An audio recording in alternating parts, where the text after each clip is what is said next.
Bersama saya Aidan Ayan dalam rentasan berita edisi 962 dan antara paparan utama. Pelacur politik runtuhkan negara.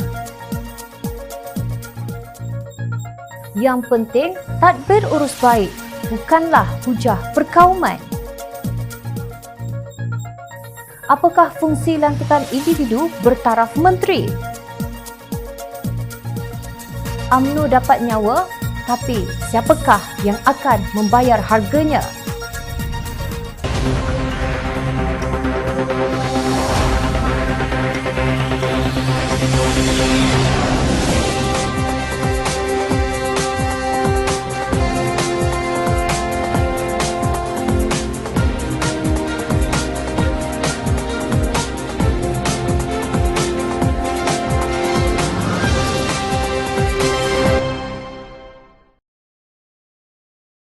Assalamualaikum dan salam sejahtera.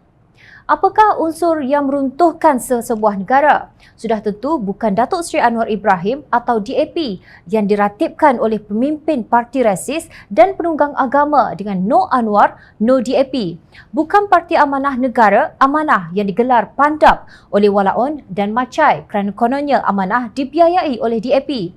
Tanpa takut dosa kerana mengkhianati janji kepada rakyat, pemimpin mereka pula yang menjadi pelacur yang mampu dijual beli.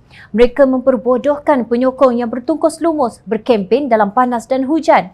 Mereka mengecewakan pengundi yang mengharapkan pembelaan.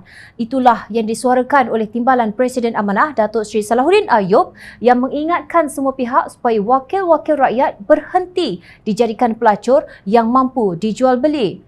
Beliau menegaskan rang undang-undang RUU lompat parti penting bagi menghentikan terus permainan nombor yang menggugat kestabilan politik negara. Katanya RUU tersebut mesti dibawa ke Parlimen supaya Dewan Undangan Negeri tidak menjadi gelanggang menjual kerusi, maruah dan juga harga diri. Kita ahli politik adalah pembuat dasar penting negara. Kita bukan pelacur politik. Sangat penting kestabilan dapat dicapai dalam tempoh terdekat bagi mendepani rakyat terjejas serta negara yang masih belum selesai berjuang daripada COVID-19. Perkara ini penting bagi saya kerana ia dapat memperkukuhkan politik kita dan tidak akan ada lagi permainan nombor atau games of numbers lagi. Tegasnya, beliau yang juga ahli Dewan Undangan Negeri Simpang Jeram berkata demikian pada sesi perbahasan menjunjung kasih titah Sultan Johor, Sultan Ibrahim Sultan Iskandar pada persidangan Dewan Undangan Negeri yang ke-14 Isnin lalu. Dalam wawancara dengan The Malaysia Insight pada Mac lalu, Ahli Parlimen Gua Musang Tan Sri Tengku Razali Hamzah melabelkan PAS sebagai pelacur politik yang perlu ditewaskan pada pilihan raya umum akan datang. Menurut beliau, PAS tidak boleh dipercayai dan menganggap parti itu bukan rakan kongsi yang jujur. PAS macam pelacur, sekejap DAP, sekejap Semangat 46, katanya. Justru boleh kita katakan terdapat dua kategori pelacur politik dalam negara ini. Kumpulan pertama ialah mereka yang sanggup melompat menyertai parti lain setelah mendapat habuan yang lumayan. Nilai bagi seorang wakil rakyat yang baru-baru ini viral ialah sebanyak 30 juta ringgit. Kumpulan ini datang dari pelbagai parti. Di Malaysia, kebanyakannya datang dari UMNO dan Keadilan yang melompat ke Bersatu. Kumpulan kedua ialah mereka yang tidak menukar parti tetapi ia menjalin kerjasama dengan sebuah parti bagi satu kawasan tetapi menentangnya di kawasan lain menerusi persengkokolan dengan parti lawan. Kumpulan ini ialah ahli parti PAS seperti yang disebut oleh Tengku Razali.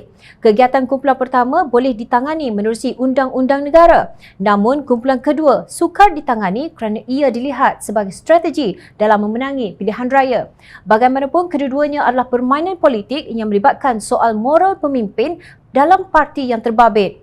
Amalan tersebut sudah tentu tidak sihat bagi sebuah negara demokrasi. Apa yang lebih mengecewakan ialah apabila tampil kumpulan yang kononnya para cendekiawan atas nama penganalisis politik atau pakar perlembagaan yang mencari mana-mana bahan atau klausa yang digunakan untuk menjustifikasi tindakan pelacuran ini. Kumpulan ini melacurkan ilmu demi mendapat ghanimah daripada pihak yang disokong. Jatuh dan bangun sebuah negara adalah kerana pemimpinnya. Jika pemimpinnya pelacur politik, maka akan rosaklah mekanisme dan jentera negara beserta sebuah tamadun yang ingin dibina. Guinea ialah sebuah negara yang terletak di barat Afrika. Kira-kira 85% daripada 12.77 juta penduduknya beragama Islam, 8% Kristian dan selebihnya masih mengamalkan agama nenek moyang mereka. Kini pasukan khas tentera Guinea telah merampas kuasa dan menahan Presiden Alpha Conde serta menguatkuasakan darurat tanpa tempoh khusus. Mengapakah negara yang majoriti rakyatnya beragama Islam ini bergolak? DAP tidak ada di negara berkenaan. Yang ada hanyalah pemimpin yang didakwa gagal membawa negara itu menuju kemercu kejayaan. Keluaran dalam negara kasar GDP negara tersebut hanyalah